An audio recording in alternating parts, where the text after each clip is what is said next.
Penegakan hukum menjadi salah satu faktor masifnya investasi di Jawa Tengah.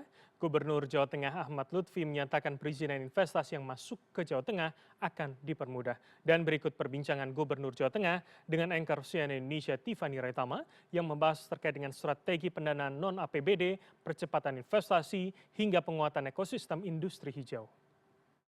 Kalau kita berbicara bagaimana upaya dari masing-masing provinsi untuk bisa menggenjot atau mengejar investasi dari salah satu provinsi yang ada di Pulau Jawa, kita bisa bilang pemerintah Provinsi Jawa Tengah punya upaya yang diapresiasi cukup baik, memberikan hasil yang positif juga terkait dalam hal pengejotan investasi dan juga pertumbuhan ekonomi daerahnya. Nah, apa kemudian strategi dari pemerintah Provinsi Jawa Tengah? Kali ini sudah hadir bersama saya Gubernur Jawa Tengah, ada Pak Ahmad Lutfi. Pak Lutfi, apa kabar? Terima kasih sudah hadir, Pak. Kabarnya baik, Mbak Tiffany. Saya yang diundang sebenarnya ke rumah Jawa Tengah ini ya, Pak ya. Oke. Sedikit aja Pak, kalau dari dulu Kapolda kemudian sekarang dari jadi gubernur pasti tantangannya beda. Ya, tantangannya beda. Tantangannya beda, skupnya beda juga. Tapi menarik kalau kita melihat kita berbicara mengenai investasi Pak. Terkait dengan investasi kita tahu bahwa tidak sepenuhnya daerah itu bisa mengandalkan APBN dan juga APBD ya kan. Apalagi kebijakan dari pemerintah pusat Pak beberapa waktu lalu terkait dengan pemotongan dana transfer keuangan daerah atau TKD ya.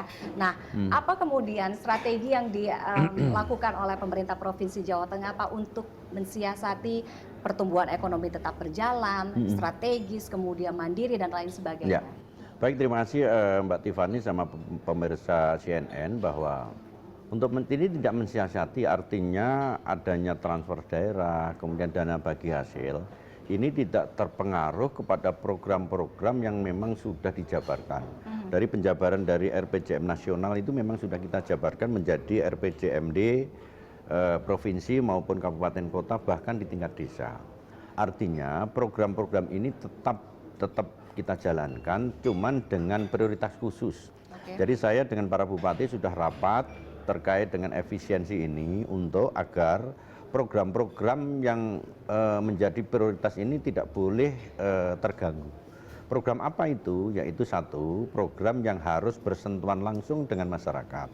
Dan program yang bersentuhan dengan masyarakat itu adalah bagaimana layanan dasar masyarakat kita, provinsi, kabupaten, kota itu terganggu. Contoh misalkan dari Provinsi Jawa Tengah itu swasembada pangan, maka prioritasnya adalah bagaimana membangun infrastruktur yang langsung bersentuhan yang mendukung program swasembada pangan. Tersier, sekunder, pengairan harus tepat pada sasaran. Kemudian jalan-jalan yang menghubungkan terkait ekonomi baru harus kita bangun.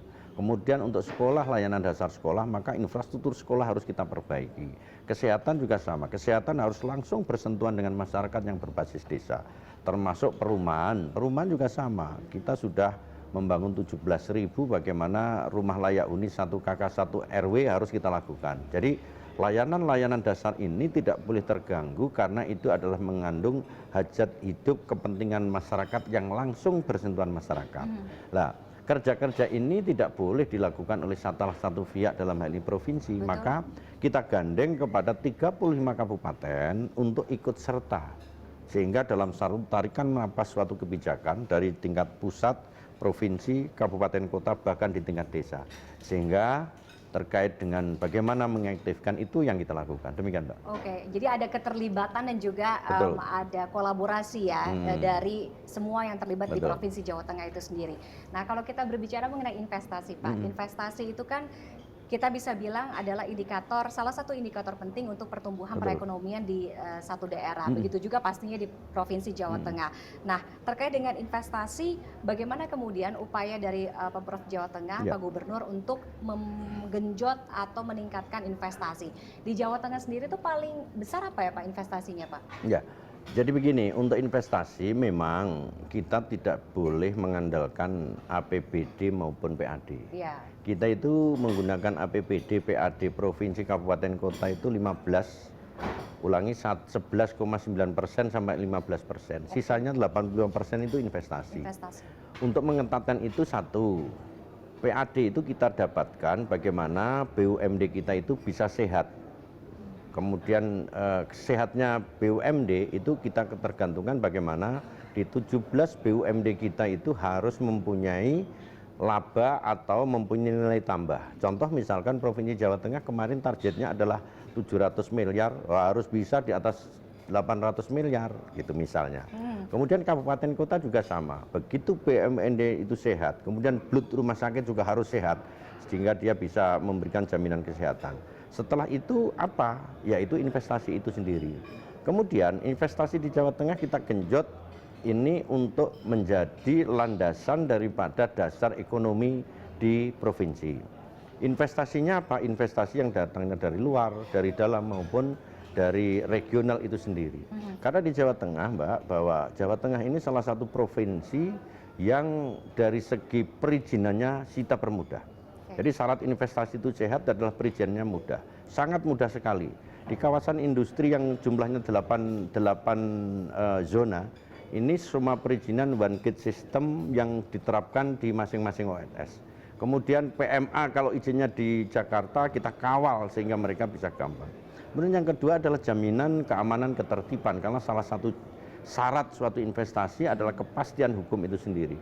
Di Jawa Tengah kepastian hukumnya sangat jelas karena saya mantan Kapolda, sehingga nggak ada lagi premanisme, tidak ada lagi istilahnya premanisme, japrem, kemudian perusuh.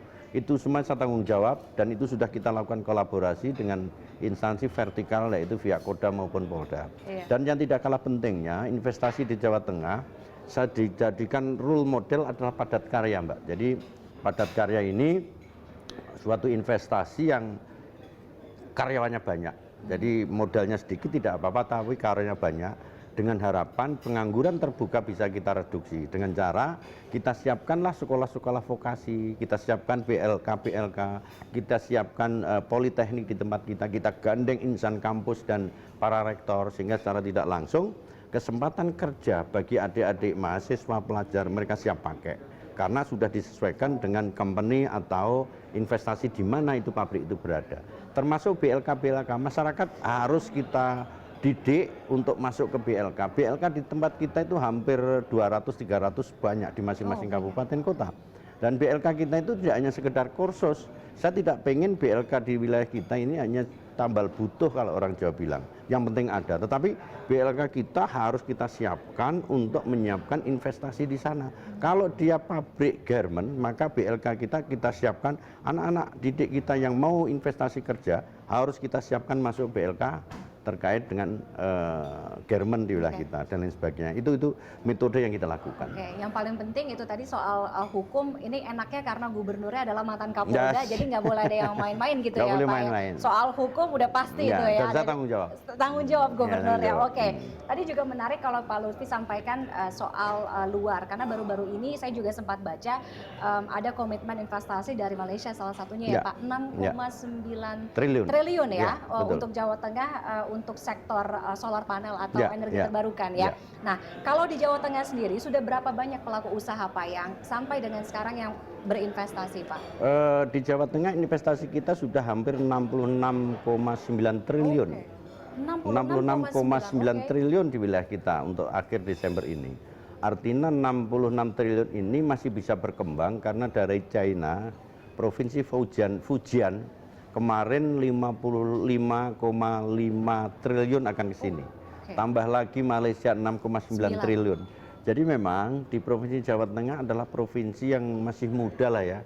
Anak muda itu kan bergairah, jadi masih memerlukan beberapa kebutuhan-kebutuhan yang itu menarik investasi untuk memakmurkan wilayah di Jawa Tengah. Sehingga negara-negara lain di Uni Eropa, kemudian negara-negara sahabat yang lain sangat melirik di wilayah kita karena aman, tentram, kemudian jaminan kepastian hukum ada, tenaga kerja kita itu kompetitif, makanya rugi kalau nggak investasi di Jawa Tengah.